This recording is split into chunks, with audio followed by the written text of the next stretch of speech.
Good afternoon, students. Good afternoon, sir.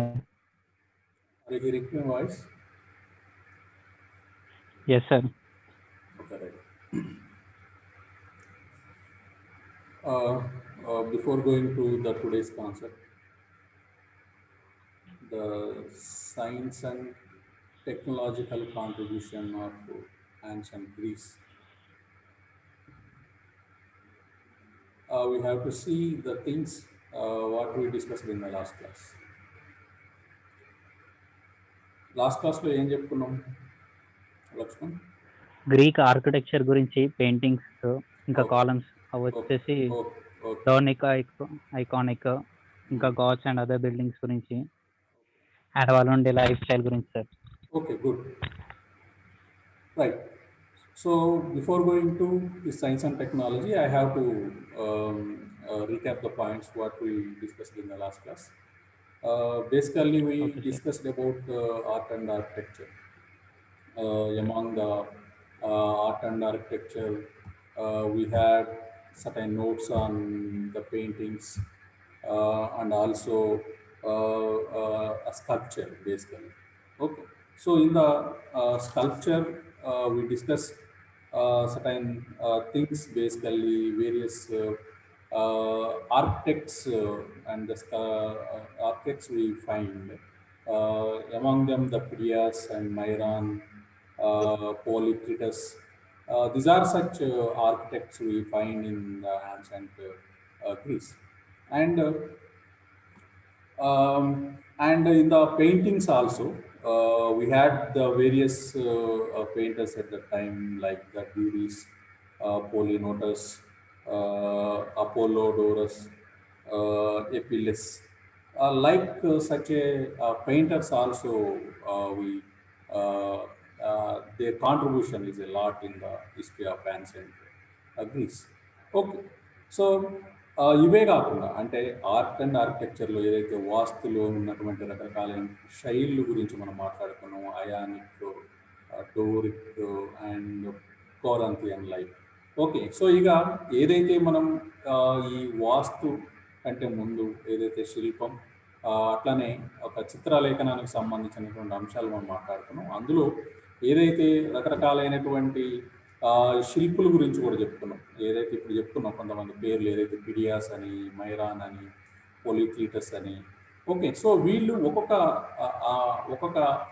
రంగంలో నిష్ణాతులుగా మనం మాట్లాడుకున్నాం. పిడియాస్ ఏదైతే ఒక ఏథెన్స్లో ఉన్నటువంటి పార్థనాన్ టెంపుల్ ఏదైతే ఉందో అందులో చెక్కినటువంటి శిల్పాలు అన్నీ కూడా ఇతని ద్వారా చెక్కబడ్డట్టుగా చెప్తారు. అట్లనే మైరాన్ ఎవరైతే ఒక గొప్ప శిల్పి ఉన్నాడో, సో ఇతను కూడా ఏదైతే దేవాలయాల్లో చెక్కేటటువంటి ఉన్నటువంటి ఆ శిల్పాలను చెక్కినటువంటి అనుభవం కలిగినటువంటి వాడు. అట్లనే పోలిక్లీటస్ ఇతను కంచు విగ్రహాలను చెక్కడంలో లేదా తయారు చేయడంలో ఒక నిష్ణాతుడిగా చెప్తారు.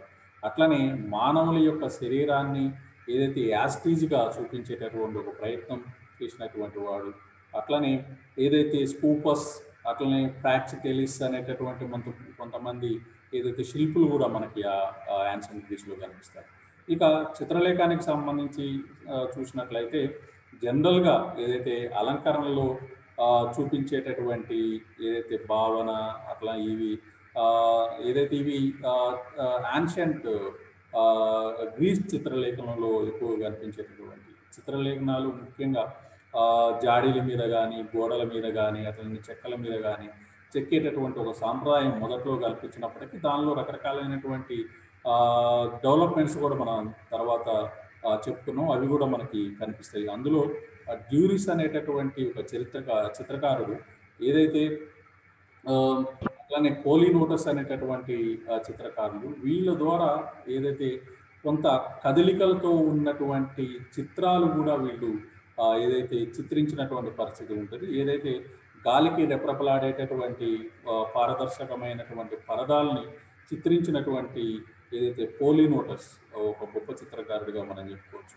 అట్లనే ఏదైతే అపోలోడోరస్ ఒక గొప్ప చిత్రకారుడిగా చెప్పుకున్నాం. ఇతను ఏదైతే చెక్కల మీద వేసేటటువంటి చిత్రలేఖనంలో గొప్ప చిత్రకారుడిగా చెప్పుకోవచ్చు. అట్లనే ఇతని ద్వారా వచ్చినటువంటి రకరకాలైనటువంటి కాంట్రిబ్యూషన్స్ కూడా మనం చెప్పుకున్నాం. అట్లనే యూపిల్లెస్ కూడా ఒక చిత్రకారుడు, ఇతను అలెగ్జాండర్ కాలంలో పనిచేసినటువంటి ఆ, చిత్రకారుడిగా కూడా మనం మాట్లాడుకున్నాం. ఓకే, సో ఇవే కాకుండా మనం ఒక ఆర్కిటెక్చర్కి సంబంధించినటువంటి అంశాల్లో ముఖ్యంగా ఏదైతే ఒక అయోనియన్, కారింతియన్, అట్లనే డోరిక్ లాంటి కొన్ని రకాలైనటువంటి వాస్తు సంబంధించినటువంటి ఏదైతే శైలులు ఉన్నాయో వాటి గురించి కూడా మనం మాట్లాడుకున్నాం. ఏదైతే ఇవే కాదు, అంటే ఆ శైలులు రకరకాలైనటువంటి కట్టడాల్లో కనిపించేటటువంటి.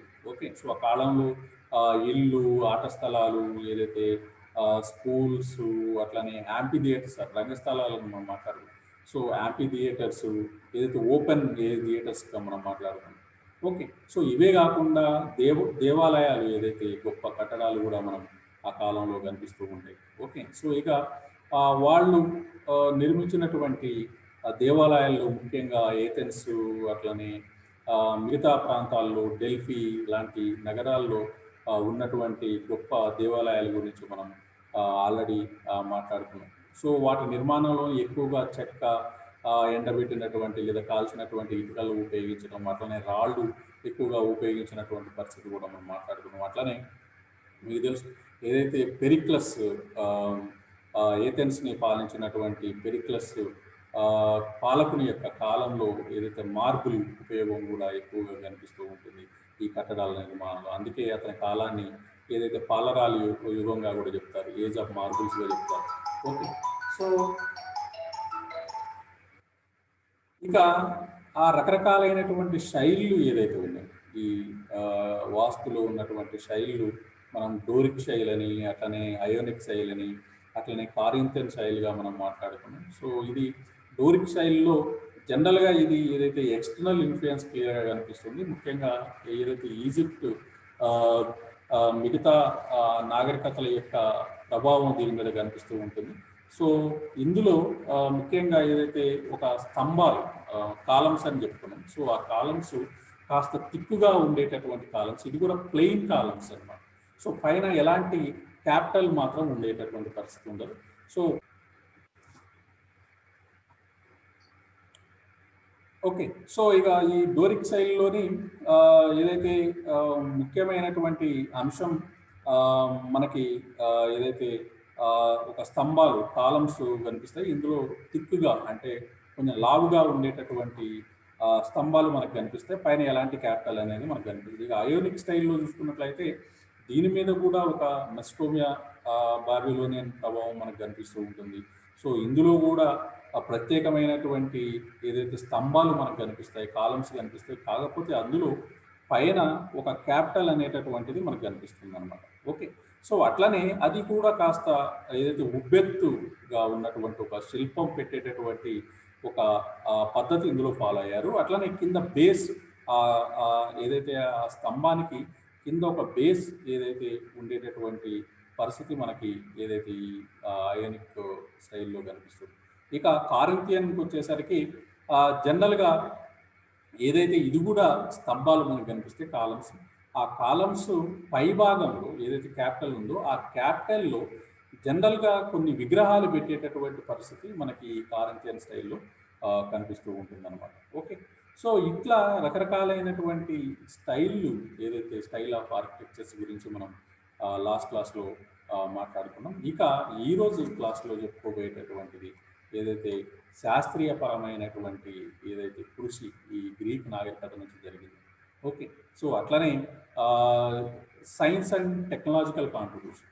ఓకే, సో ఏదైతే కమ్అవుట్ ఆడ ఉన్నటువంటి రిజల్ట్స్, యాన్షియంట్ గ్రీస్ నుంచి వచ్చినటువంటి రిజల్ట్స్ మనం చెప్పుకున్నట్లయితే ప్రపంచాన్ని మొత్తానికి కూడా ఏదైతే ప్రపంచం మొత్తం ఫాలో అయ్యే విధంగా లేదా ప్రపంచం మీద ప్రభావితం చూపినటువంటి కొన్ని అంశాలు ఏదైతే యాన్షియంట్ గ్రీస్ నుంచి వచ్చాయో, సో వాటికి సంబంధించినటువంటి అంశాలు మనం మాట్లాడుకుందాం. సో ముందుగా ఏదైతే వాటి గురించి చెప్పుకోవాలంటే మీకు తెలుసు, చరిత్రకారులు, గొప్ప గొప్ప చరిత్రకారులు అదే యాన్షియంట్ గ్రీస్ నుంచి వచ్చినటువంటి పరిస్థితి ఉంటుంది. అట్లనే ఇంటలెక్చువల్ క్లాస్, తత్వవేత్తలు ఇక్కడి నుంచే వస్తారు. అట్లనే ఏదైతే శాస్త్రీయ దృక్కోణంలో చూసినటువంటి ఏదైతే శాస్త్రజ్ఞులాగా మనం మాట్లాడుకున్నట్లయితే వాళ్ళు కూడా చాలామంది పైథాగరస్, థేల్స్ లాంటి రకరకాలైనటువంటి ఏదైతే డిపార్ట్మెంట్స్ బేసికల్గా ఫీల్డ్స్లో. ఓకే. సో మ్యాథమెటిక్స్ తీసుకున్నట్లయితే థేల్స్ గొప్ప శాస్త్రజ్ఞుడిగా చెప్పుకోవచ్చు. అట్లనే సైన్స్ చూసుకున్నట్లయితే ఏదైతే మానవ శాస్త్రానికి సంబంధించినటువంటి బయాలజీ లాంటి వాటికి చూసుకున్నట్లయితే అందులో జనరల్గా హిప్పోక్రటస్ కానీ లేకపోతే అట్లనే ఫిజిక్స్ లాంటి ఫిజిక్స్ లాంటి ఫిజికల్ సైన్స్కి సంబంధించినటువంటి అంశాలు మనం తీసుకున్నట్లయితే ఆర్కిమిడీస్ లాంటి కొంతమంది వ్యక్తులు మనకి ఇక్కడ కనిపిస్తారు. ఓకే. సో ఇక ఆస్ట్రానమీ అట్లనే జాగ్రఫీ లాంటి ఫీల్డ్స్ తీసుకున్న అనాక్సిమాండర్. సో ఇట్లా రకరకాలైనటువంటి ప్రతి ఒక్క రంగంలో కూడా ఈ యాన్షియంట్ గ్రీస్ నుంచి ఒక నిష్ఠానితులైనటువంటి వ్యక్తులు, గొప్ప వ్యక్తులు మనకు కనిపిస్తారు. వాళ్ళు మొదలుపెట్టినట్టు రకరకాలైనటువంటి సిద్ధాంతాలు. సో అవి ఇప్పటికీ కూడా అంటే సైన్స్ రంగంలో ఇప్పటికీ కూడా ఫాలో అవుతున్నటువంటి అంశాలు మనం చెప్పుకుంటాం. ఓకే. సో ముందుగా చరిత్రలో ముఖ్యంగా అక్కడ ఉన్నటువంటి కొంతమంది గొప్ప చరిత్రకారుల గురించి చెప్పుకొని మనం మిగతా వాటిని చూద్దాం. సో ముందుగా ఆ క్లాస్లోకి వెళ్ళటానికంటే ముందు ఇది స్క్రీన్ షేర్ చేస్తాను. అది చేసిన తర్వాత ఆ క్లాస్లోకి వెళ్ళిపోతాం.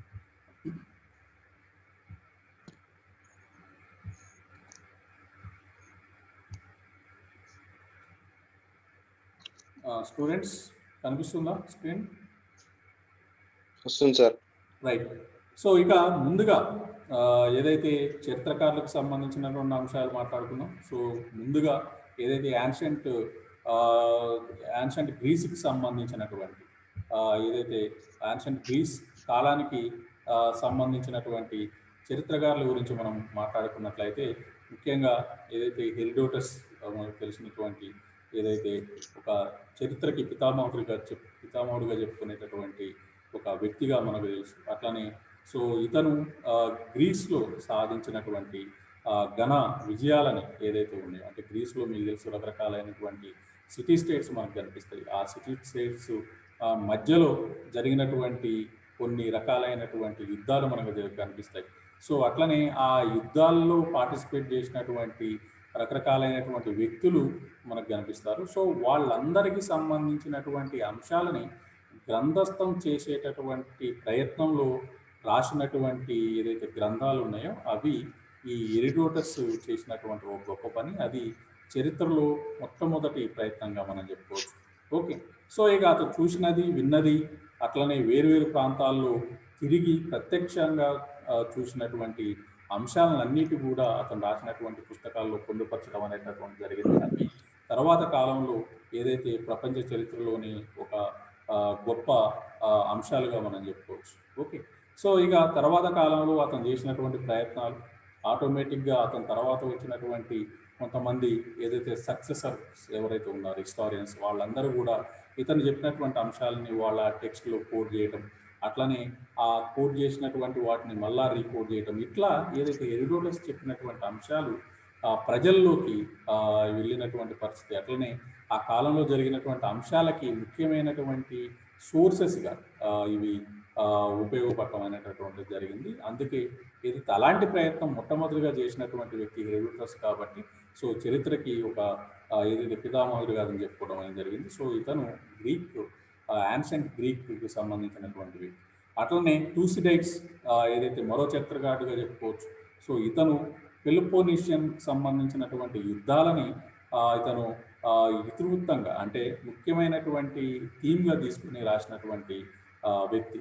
మీకు తెలుసు ఏదైతే పెలోపోనేషియన్ అంటే సదరన్ గ్రీస్ మొత్తాన్ని కూడా పెలోపోనేషియన్గా పిలుస్తారు. అట్లనే సదరన్ గ్రీస్లో ఉన్నటువంటి సిటీ స్టేట్స్ మధ్యలో జరిగినటువంటి ఆ యుద్ధాలని ఏదైతే రికార్డ్ చేసినటువంటి వ్యక్తి థూసిడైడ్స్. ఓకే. సో అట్లనే జెనాఫోన్ మరో చరిత్రకారుడు. అట్లనే ఇతడు పార్సీ అట్లనే గ్రీక్ యుద్ధాలను గురించి ఏదైతే రికార్డ్ చేసినటువంటి వ్యక్తి. సో అతను అనాబాసిస్ అనేటటువంటి ఏదైతే ఒక టెక్స్ట్ ఉందో ఆ టెక్స్ట్లో అతను ఏదైతే రికార్డ్ చేసినట్టుగా మనం చెప్పవచ్చు. అట్లానే నెక్స్ట్ పోలిబియస్ పాలిబియస్ అనేటటువంటి మరో చరిత్రకారుడు, ఇతడు కూడా గ్రీక్ నాగరికతకు చెందినటువంటి వాడు అయినప్పటికీ కూడా ఏదైతే అతను రాసినటువంటి టెక్స్టుల్లో రోమన్ సామ్రాజ్య స్థాపన సంబంధించినటువంటి ఏదైతే గ్రంథం ఒక ముఖ్యమైనటువంటి గ్రంథంగా మనం చెప్పుకోవచ్చు. ఓకే. సో ఇక ఇవే కాకుండా ఇక మనం మిగతా అంశాలకి గురించి మనం మాట్లాడుకున్నట్లయితే, సో ముఖ్యంగా ఏదైతే మనం శాస్త్ర సాహిత్యానికి సంబంధించినటువంటి అంశాలు మనం చెప్పుకున్నట్లయితే, సో ఏదైతే గ్రీక్లో ఈ పెలోపోనేషియన్ యుద్ధాల తర్వాత సో జాతీయవాదం అనేటటువంటి ఒక భావన వాళ్ళలో మొదలైంది. ఎందుకంటే మొదట్లో వాళ్ళ మధ్య రకరకాలైనటువంటి కాన్ఫ్లిక్ట్స్ ఉండేవి, వాళ్ళ మధ్య ఘర్షణలు జరిగేవి. కానీ తర్వాత కాలంలో ఆటోమేటిక్గా అంతా ఒకటే అనేటటువంటి భావన మొదలు కావడంతో వాళ్ళలో ఒక నేషనలిస్టిక్ ఫీలింగ్ అనేటటువంటి వన్నెస్ అనేటటువంటిది మొదలైంది. ఓకే. సో ఇక మొదలైంది ఈ సాంప్రదాయక, అంటే అప్పటి వరకు ఉన్నటువంటి ఒక సాంప్రదాయ పద్ధతులు ఏవైతే ఉన్నాయో, సో ఆ సాంప్రదాయ వ్యవస్థ మీద ఉన్నటువంటి నమ్మకం క్రమక్రమంగా వాళ్ళు తగ్గటం ద్వారా ఆటోమేటిక్గా ఈ హేతువాదం ఏదైతే రేషనలిస్టిక్ ఫీలింగ్ అనేటటువంటిది మొదలైందనమాట. ఓకే. సో ఇక దానివల్ల డెమోక్రటీస్, అట్లనే పైథాగరస్ వంటి కొంతమంది వారు గొప్ప వ్యక్తులు, వాళ్ళు వివిధ దృక్పథాలతో ఏదైతే ప్రకృతిని పరిశీలించేటటువంటి ప్రయత్నంలో భాగంగా ఈ శాస్త్ర సాంకేతిక అభివృద్ధి చేసేటటువంటి పరిస్థితి మొదలైంది. ఓకే. సో అదొకటి అనివార్యంగా వాళ్ళు భావించారు. సో అందులో కొన్ని రకాలైనటువంటి ఏదైతే ప్రయత్నాలు లేదా పరిశోధనలు చేయడం మొదలుపెట్టారు. ఓకే. సో ఇక అరిస్టాటిల్ ఒక తత్వవేత్తగా చెప్పుకోవచ్చు. అతను రాసినటువంటి ఏదైతే మత్స్యశాస్త్రం కానీ, అట్లనే థియోక్రేటస్ రాసినటువంటి వృక్షశాస్త్రం కానీ, అట్లనే డయాస్పోరైట్స్ నిర్వహించినటువంటి వృక్ష వర్గీకరణ శాస్త్రం టాక్సానమీ, అట్లనే అరిస్టాటిల్ ప్రతిపాదించినటువంటి ఏదైతే సౌర కేంద్ర సిద్ధాంతం, అట్లనే అరిస్టోక్రోస్ ప్రతిపాదించినటువంటి సౌర కేంద్ర సిద్ధాంతం, అట్లనే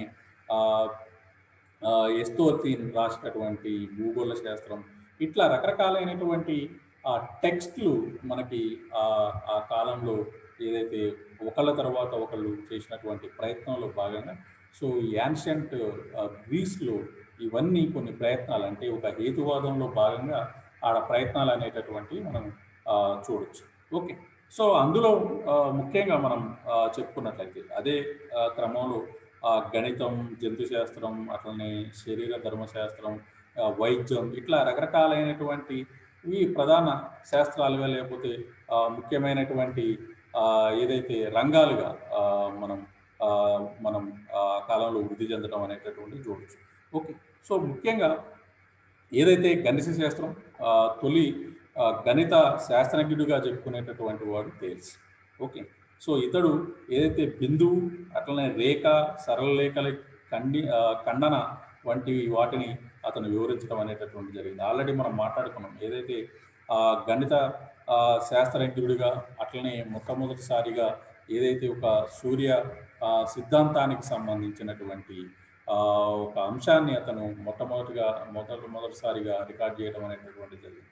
సో జనరల్గా ఏదైతే అతన్ని మనం ఫాదర్ ఆఫ్ న్యాచురల్ సైన్స్గా కూడా మనం చెప్పుకుంటాం. Okay. So as the first natural philosopher, the Thales which is from the mellitus who flourished in the 16th century BC.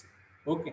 So he supposed to be have predicted a solar eclipse in approximately around 585 BC, and to have invented the formal study of the geometry in his demonstration of and most importantly he tried to explain all observed natural phenomena in terms of changes of a single substance, water, which can be seen to exist in solid, liquid, and gaseous states. Okay. So, and from these ideas, there emerged two characteristics of classical Greek science. Okay.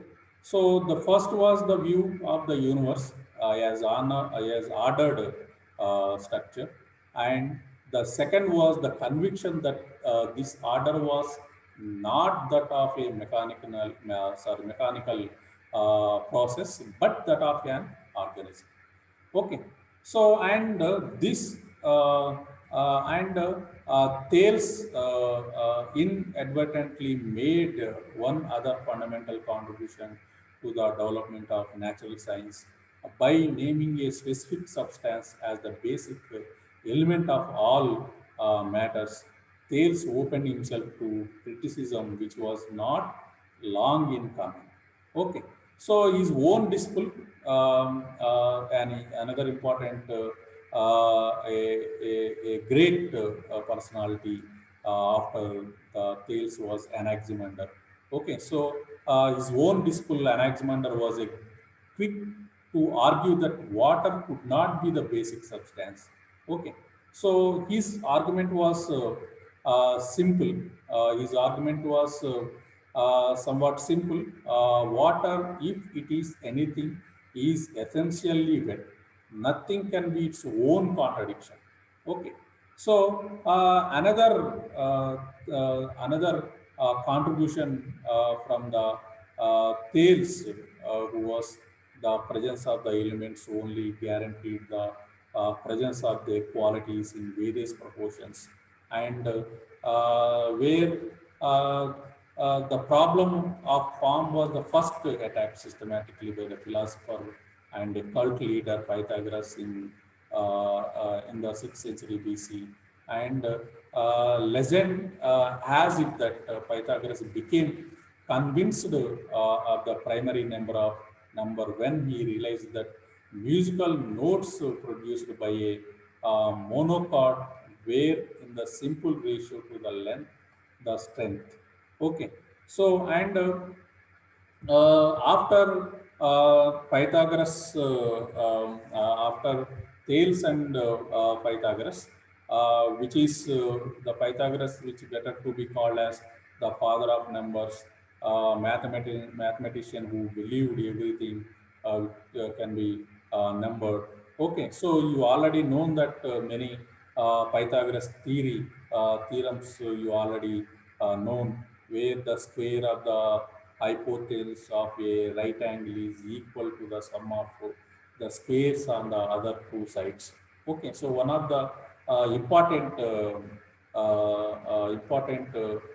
theory you will find in the trigonometry.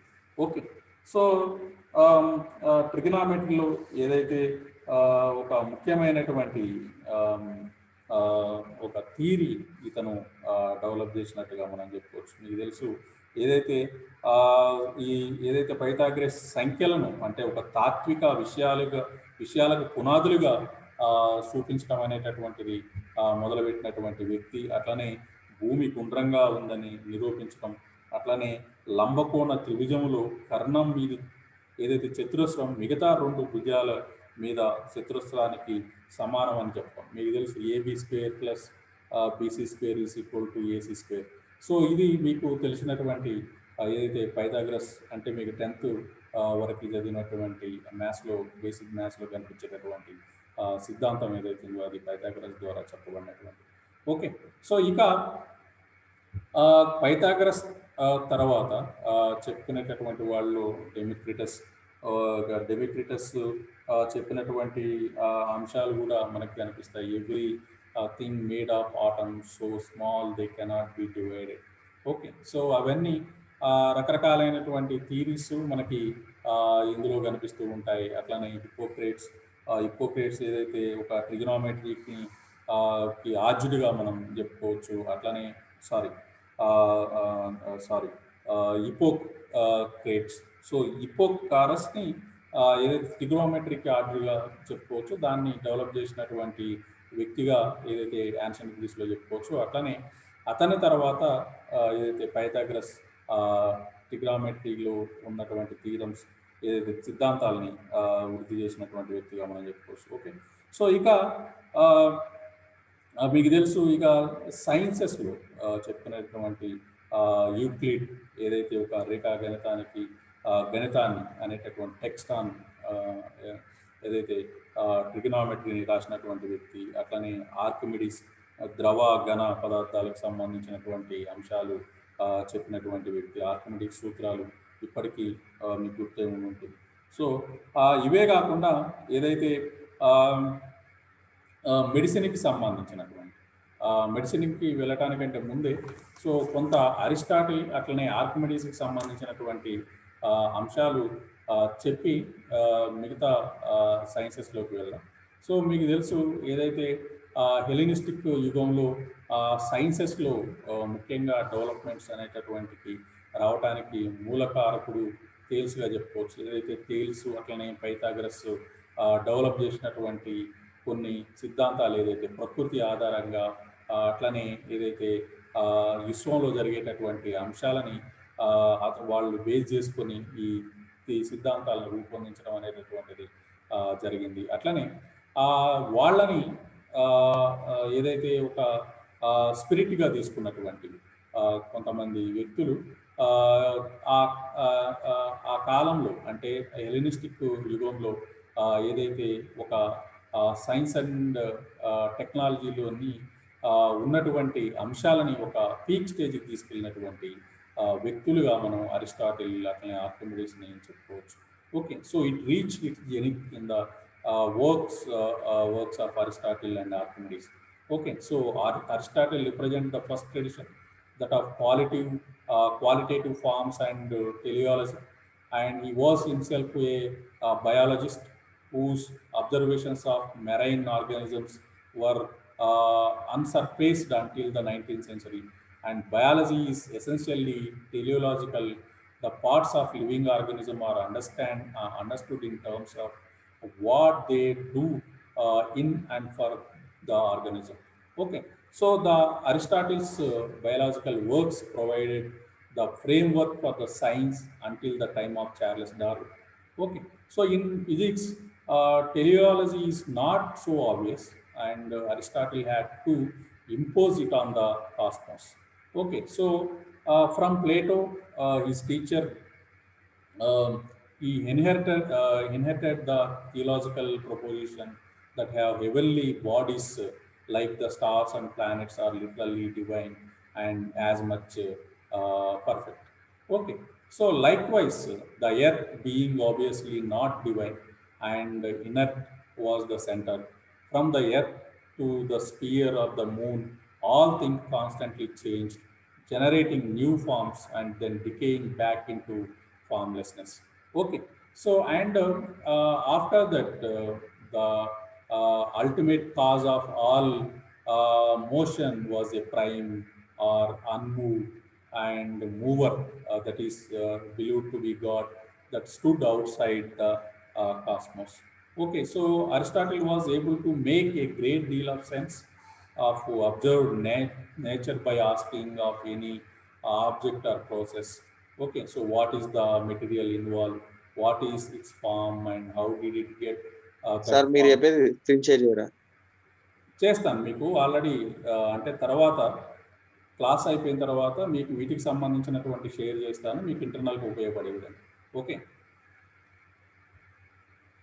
Right. Okay sir. So there are certain questions which raised by Aristotle. What is the material involved and what is its form and how it gets that form, and most important of all, what is its purpose? Okay, so such based on such questions, such things which are observed and done such a certain research over that and write many text recording on this experiments and experiment basically in the physical science. Okay, so and apart from that, and one major area that is where the Aristotelian and the Archimedean approaches were forced into rather unconventional system. Okay, so astronomy was the dominant physical science throughout the antiquity, but it had never been successfully reduced to a coherent system. Okay, so the Platonic and Aristotelian astral religion required that planetary orbits be circles. But the particular after the conquest of Alexander the Great had made the observations and the mathematical methods on the Babylonians available to the Greeks, astronomers found it impossible uh, to reconcile theory and observation. Okay, so where the astronomy then split into two parts. One was physical, and next one is heavenly motion, and sorry, physical, and another one is the mathematical model. Okay, so that could be used for the computing the planetary position. Okay, so among them, you find this where Ptolemy in the second century carried the later the mathematical model tradition to its highest point in antiquity. Okay, so and which is better to be known as the Greek Arabic title with algest. Okay, so these are certain important figures you will see in the field of this astronomy and physical science. When you see the medicine, basically, in the medicine, basically, Hippocrates was greatest among the medicine. Is supposed to be called as the father of medicine also. Okay, so ఇక జనరల్గా వీళ్ళు చెప్పినటువంటి అంశాలు మనం తీసుకున్నట్లయితే, so ప్రకృతి కారణాల వలన మాత్రమే రోగాలు అనేటటువంటివి ఉత్పన్నమవుతాయి. అంటే సో వాటికి అనుగుణంగా అంటే ఆ, ఆ, ఏదైతే వ్యాధులు లేకపోతే రోగాలు ఏవైతే వస్తున్నాయో వాటికి అనుగుణంగా వాటిని ఎదుర్కొనేటటువంటి కొన్ని రకాలైనటువంటి వైద్యం లేదా వైద్యంలో ఉన్నటువంటి రకరకాలైనటువంటి ఏదైతే మూలికలు తయారు చేసేటటువంటి ప్రయత్నం చేసినటువంటి వారు. ఓకే, సో అట్లనే ఫెరోఫిలస్ ఏదైతే ఒక వైద్యుడిగా గొప్ప వైద్యుడిగా చెప్పుకోవచ్చు. అతను శరీరాన్ని పూర్తిగా కోసి పరిశీలించిన తర్వాత ఏదైతే ఒక శరీర నిర్మాణ శాస్త్రానికి ఒక ఆద్యుడిగా కూడా మనం మాట్లాడుకోవచ్చు. ఓకే, సో ఇక ఇదే కాకుండా డయోజెనస్ శరీర నిర్మాణ శాస్త్రం అనేటటువంటి ఒక గ్రంథాన్ని రాయటం, అట్లనే ఎంపోడికల్స్ ఏదైతే జీవ పరిణామానికి నాంది పలకటం. ఓకే, సో ఇట్లా రకరకాలైనటువంటి ఏదైతే ఈ శాస్త్రజ్ఞులు మనకి యాన్షియంట్ గ్రీస్లో కనిపిస్తారన్నమాట. ఓకే, సో ఇక ఇదే కాకుండా అంటే ఇవే కాకుండా ఇంకా రకరకాలైనటువంటి కాంట్రిబ్యూషన్స్ మనం ఏదైతే యాన్షియంట్ గ్రీస్లో మనం మాట్లాడుకున్నప్పుడు ముఖ్యంగా ఏదైతే మెడిసిన్ అట్లనే మెడిసిన్ అట్లనే మ్యాథమెటిక్స్ ఆల్రెడీ మనం చెప్పుకున్నాం. ఆస్ట్రానమీ ఏదైతే ఆస్ట్రానమీలో Greeks applied they skills in math to help describe stars and planets. The theorized that Earth may be orbit the Sun and came up with fairly accurate estimate for the circumference of the Earth. Okay, so they even developed a device for calculating the movements of the planets, which is sometimes considered the first computer. Okay, so medicine, Greeks were one of the first civilizations to study medicine as a scientific way to cure illness and disease. They had doctors who studied sick people, observed their symptoms, and then came up with some practical treatments. And the most Greek doctor was Hippocrates. Hippocrates thought that diseases had natural causes and they could sometimes be cured by natural means. The Hippocratic oath to uphold medical ethics is still taken by many medical students present day. Okay, so when you see such things in the biology we already discussed, and the Greeks loved to study the world around them, and this include living organisms. Aristotle studied animals in great detail and wrote down his observation in a book called History of Animals. He heavily influenced geologists for years by classifying animals according to their different characteristics. Later Greek scientists continued Aristotle's work by studying and classifying the plants also. Okay, so apart from these, there are certain inventions also, you'll see. While the Greeks loved to observe and study the world, they also applied their learning to make some practical inventions. One is where some of the inventions that are typically attributed to the ancient Greece. One is the water mill, a mill for grinding grain that is powered by water. The Greeks invented the water wheel used to power the mill, and the gears used to transfer the power to the mill. And next one is the alarm clock. The Greek philosopher Plato may have invented the first alarm clock in the Greek history, and he used a water clock to trigger a sound like an organ at a certain time. And central heating system. The Greeks invented a type of central heating where they could transfer hot air from fires to empty these spaces under the floors of temples. Okay, so and crane. The Greeks invented the crane to help lift heavy items such as the blocks for constructing buildings.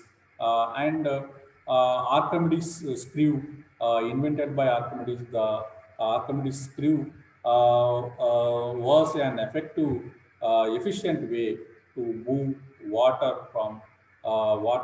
up a hill. Okay. So, and apart from these, there are certain interesting facts also, like the word mathematics, which is comes from the Greek word mathema, and which means subject of instruction. And Hypatia was a head of the Greek mathematics school in Alexandria. She was one of the world's first famous female mathematician, and Hippocrates, one of the often called the father of the medicine, Western medicine. And the word biology comes from the Greek words bios. Okay, so and logia means the study. Okay, so and the Greeks also made contributions to study of the map making, the cartography. Okay, so we already discussed about the Anaximander, who was the first scientist who draw the map of the world. Okay, so like that. There are certain contributions basically from the ancient Greece.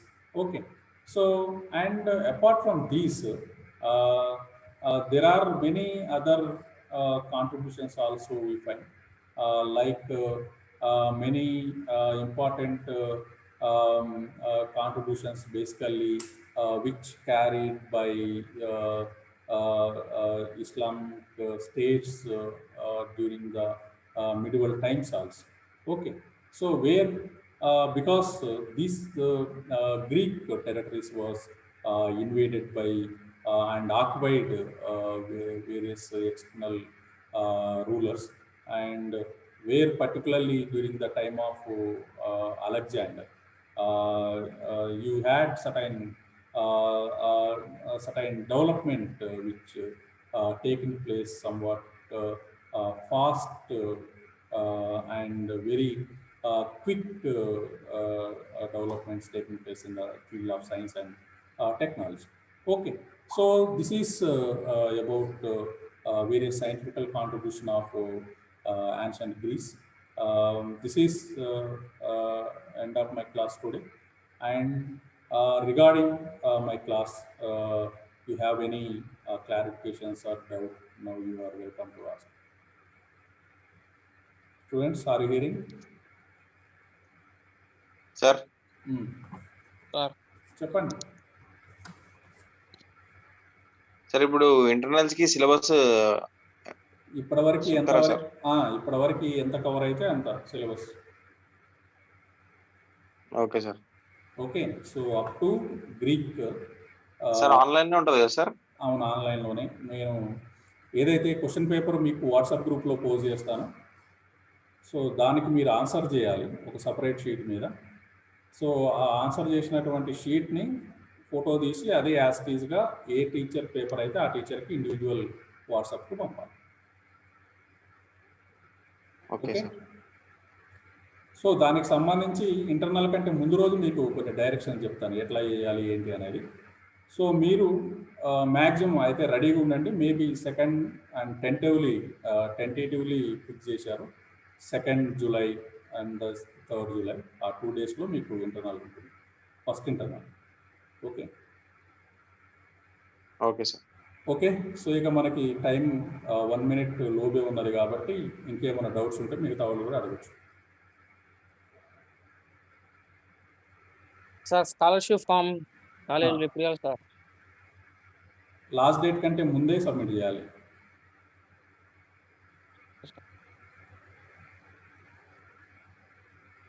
Okay.